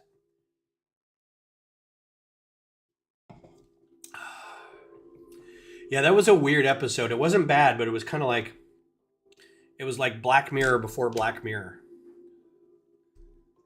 I think I prematurely put these on here. I think this is supposed to go here. Yeah. I'm bad at counting, apparently. Yeah, I want to be a physicist, but I'm bad at counting. Oh, and these need to go under here. Also bad at following directions. I made a comment we have a family text chat. And we were talking about this guy who was the physicist, or was defending for his physics doctorate. And I was like, I'm honestly kind of jealous. I was like, that was my favorite subject in school was physics. And were I better at math, I would have stuck with it, I think. So I'm super proud of this dude, and I'm kind of jealous because I would have loved to have, it's still a lot of hard work and research and late nights and experimentation and publishing and all this kind of stuff. And the family's like, not with that attitude. I believe in you. It's not too late. I'm like, I'm 52. If I didn't quite get the hang of math before now, I'm definitely not going to do it now. All right, these are done. And I've got some parts hanging out here. I'm going to scroll through real quick because we're almost at the end, but I don't mind starting a new bag. Oh, you know what? I bet it's should be easy to get to here. I say that. Oh, that's real sweet, Chris. I too am not excited for the Starfleet show or the Starfleet Academy show. It looks like hot CW garbage.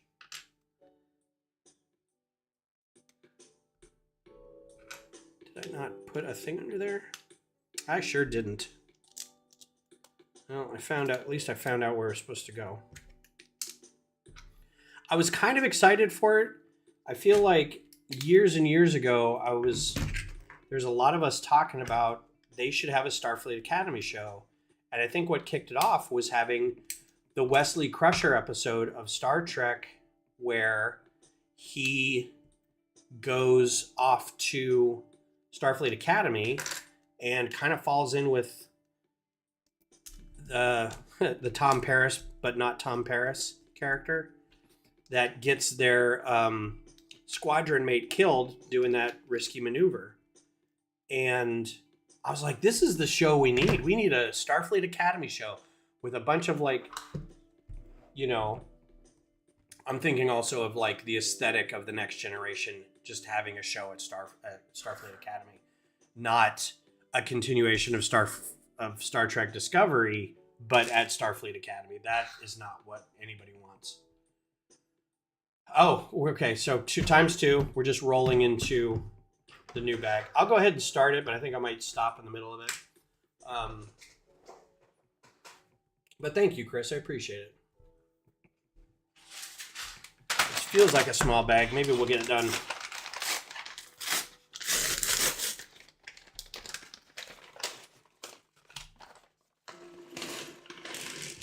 We were all agreeing on the fact that Strange New Worlds is probably the best Trek that's been out in a while. Lower Decks and Strange New Worlds. Both really good. Strange New Worlds Season 2, I think, wasn't as good, but it was still okay. There was an episode that was where they all turned into Vulcans for some hot reason, and I forget the reason behind it. But it felt a little icky because they were kind of making, and I know this is me being like woke lib snowflake, whatever, but it felt like they were kind of poking at the alternate,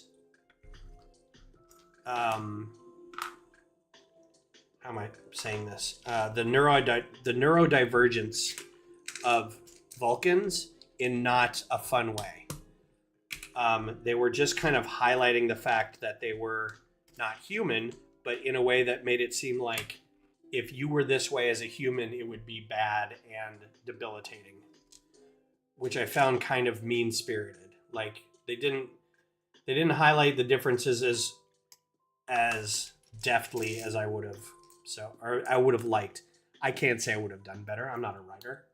But I got done with it going, that feels like somebody just got bullied. Like it didn't feel good. So, I don't know. Season 2 had my favorite episode where Soong and Kirk did the time travel stuff. Yeah, that was pretty good. I liked that. I like the guy who plays Kirk. I know he's not William Shatner, but I think he's doing a fine job.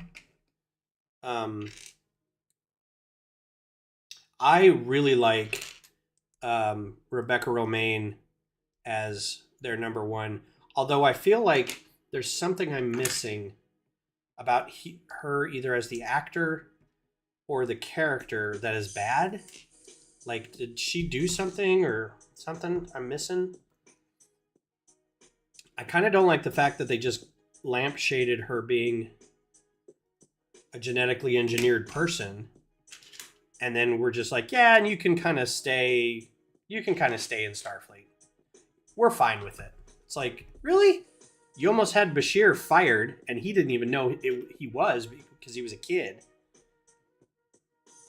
So I don't know. It's a little, but I like her. I think she's a good character. I wish they would do more with her, give her own stories and stuff, because I feel like they've done everybody. The Doctor's stuff is really good too. Like, kind of torn up War Doctor feel to it. And the guy who plays Mbenga is really, really quite good. He's got a good broody quality to him. I like everybody on it. They were interviewing, I forget where I saw this, but they were interviewing, and I don't know any of the actors' names really, other than Anson Mount and Romaine Stamos, but only because she's been around for a while. And it's also just Rebecca Romaine, right? It's not Romaine Stamos anymore. They were asking the guy who plays Scotty what he thought of James Doohan's Scottish accent. And he's like, you know what? It's not that big of a deal. Like, we kind of grew up with it, and it's kind of close enough, but it's also kind of like a parody of itself, and it was never really like a huge deal for anybody who watched the show growing up, which I thought was a very good way to handle it, because it's like, yeah, it's so iconic, and it's so kind of, it's a little, it's old now to the point of it being historical. So, but I thought that question was funny. How do you, a Scotsman, feel about James Doohan and his Scottish accent? Let's just get the cast of Stand By Me to lead a Star Trek show. Well, let's get all the living members of Stand By Me. Did you see that video where the three remaining ones, it was Jerry O'Connell and Corey Feldman? Yeah, not Haim, but Feldman. And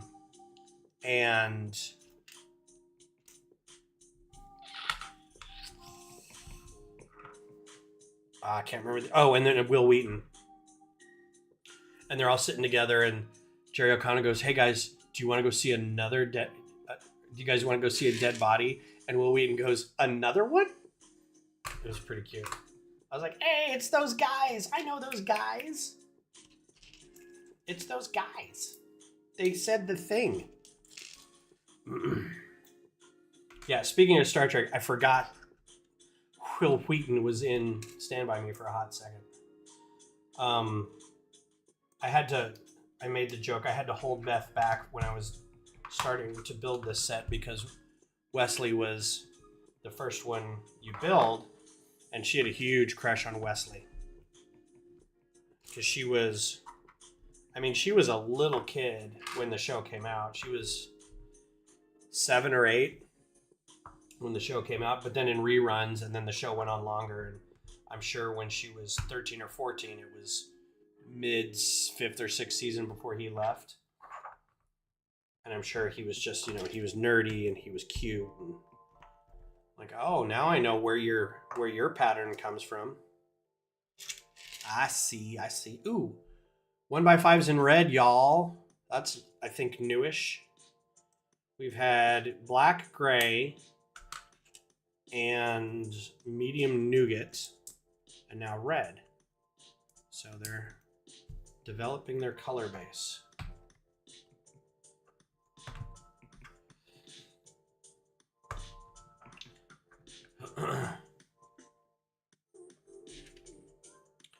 So I guess I would consider myself a Trekkie. I seem to know a lot about it. Watched a lot of the shows. I've watched Prodigy. I've tried playing Starfleet Command on the PC. I didn't really care for it. I would love some sort of Star Trek game that wasn't real-time strategy space warfare. Like, I'd like a little more grounded. I love open world games, and it would be so great to get sort of like a Maquis game or early Federation gorilla training or like, I don't know. It'd be kind of fun like that.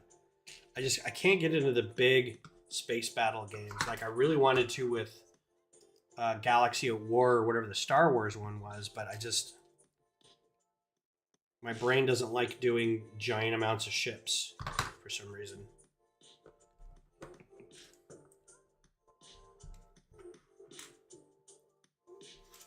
Oh, Jerry O'Connell is married to Romaine. That's interesting. I didn't know that. Yeah, he's I don't remember the character's name, but yeah, he's the kind of fitness crazed first officer. That's hilarious. You know what I miss? They had a podcast with the lady who plays Mariner and Paul F. Tompkins. And they would have different guests on that were, if not directly in Trek, then Trek related, right? Writers. They had Stacey Abrams on. They had some other creators from stuff. It was really... losing my voice again. It was really good.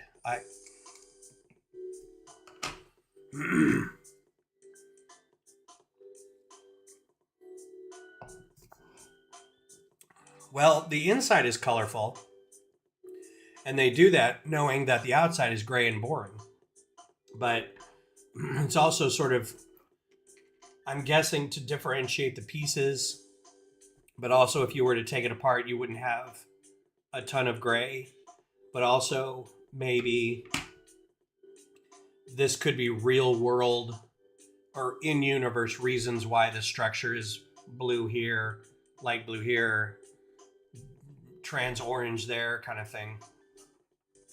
But yeah, it's also not just that it's a good-looking ship and good-looking build, but it's also, I'm finding some of the construction, some of the build techniques are very unique and interesting.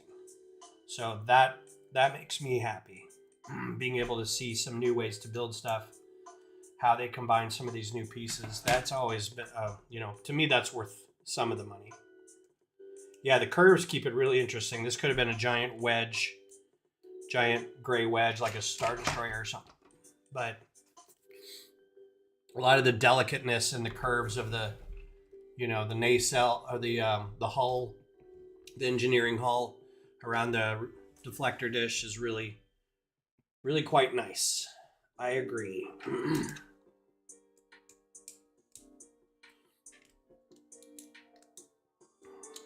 So I know they're coming out with some new sets for January 1st. I don't have any. Oh, voice is just shattered. Let's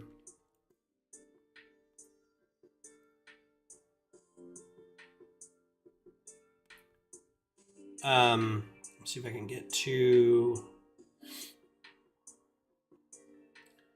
my Discord.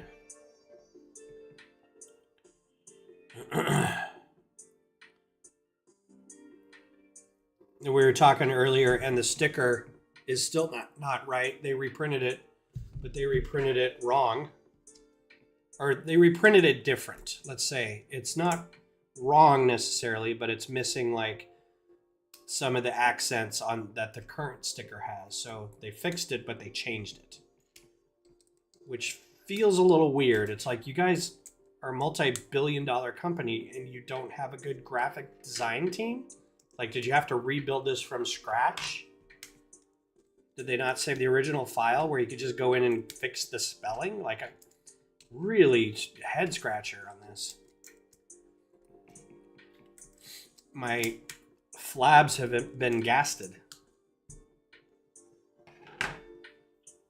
My gas have been flabbered. So it's just very weird. Oh wait, let's do that first. Yeah, this is gonna go together pretty quick, so we'll knock this out and that'll be it for the day. And then we're into the weekend. We got a new plant, a peace lily. The 25th anniversary is the 25 of Ninjago is happening, so there's like a huge bit of like storytelling, and I think there's going to be something on Lego's channel about it. I was never into Ninjago, so I don't really know what's going on. Not that I don't care, but I kind of don't care because I don't know what's going on. Like if Bionicle came back, the internet would explode, but I have no idea. The new seasonal love set has been revealed. It's the word love with a bunch of flowers on it. 2 times points coming up this weekend. Oh, the set that I do want to get, oddly, is the Lovebirds. Here's the thing I want to say about that. I really like the set. The tree looks amazing. The presentation looks really good. The birds look adorable. They did a really good job on building the birds. They call it Lovebirds, but it's Love Space Birds. So it's just a tree with some birds on it.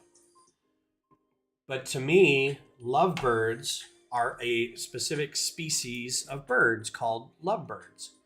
And they are green with red, orange, pink, yellow heads. And the birds in the Lego set are just solid pink, like coral pink. And I looked, I did some looking, and I could not find any species of lovebird, because lovebirds in real life have a lot of different colorings. But I could not find one that looked like what they presented. So I was like, what are you guys doing? Why? Do you not have enough green? Like, I would think that coral isn't as common a color as green, but I guess Lego quality control has dropped. It has. The mixing of the part quality, like the structure of it, the plastic of it really hasn't. But there are things like, a good example would be the Game Boy. When you got the Game Boy, everyone's very excited for the buttons. Game Boy has very identifiable buttons. And everybody knows what they look like, what they feel like. And when we get them in the set, they functioned really well. Like the way they had them trigger and everything was really awesome. But there's still some model, and the only word I know is flashing. The bits left over from the molding, basically. So if you create a mold, there's like the stuff around it. I think that's called flashing. It may be called something else. Anyway, there were some unfortunate bits of flashing left on these buttons that made them look like boobs. So you got these two big pink things with these little nipples on the top of it. And it's like, that's okay. Anyway. So yeah, there's little bits like that where maybe the piece isn't wrong, but there's something kind of off about the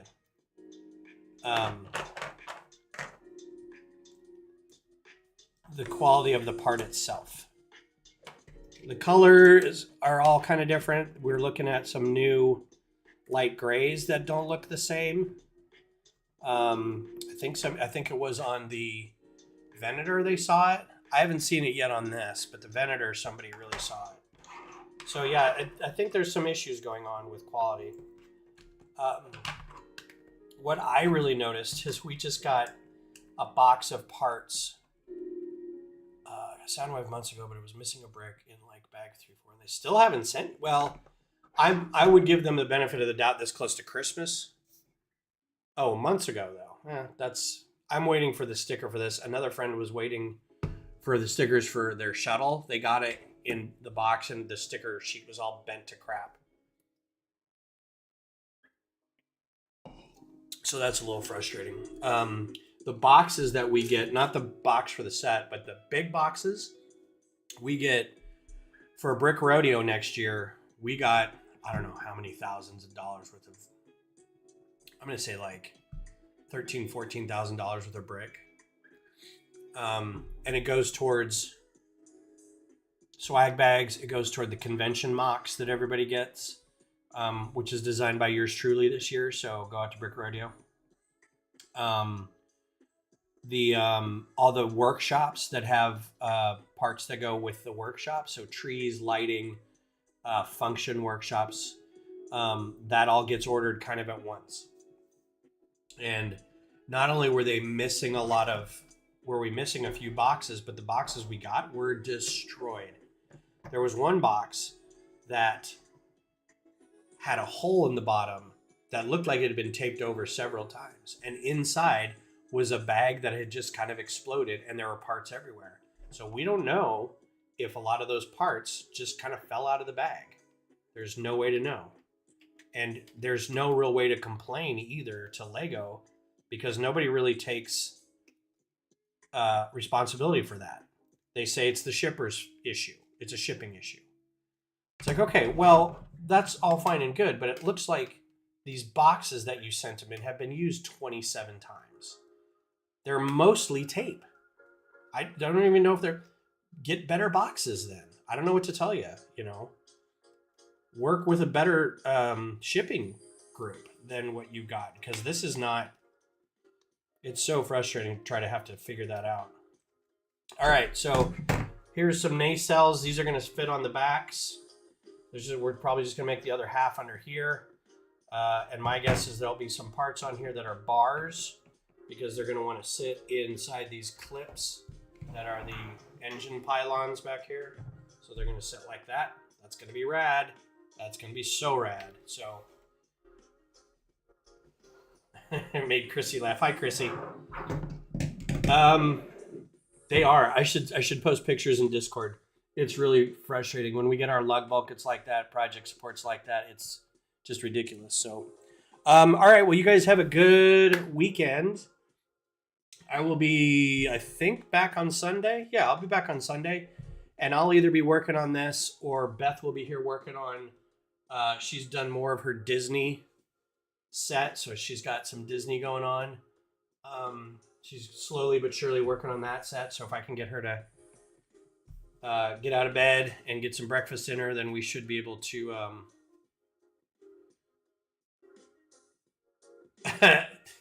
That's very true, Mayo. I know that we've tried to get some people in from like OK Lug to come in.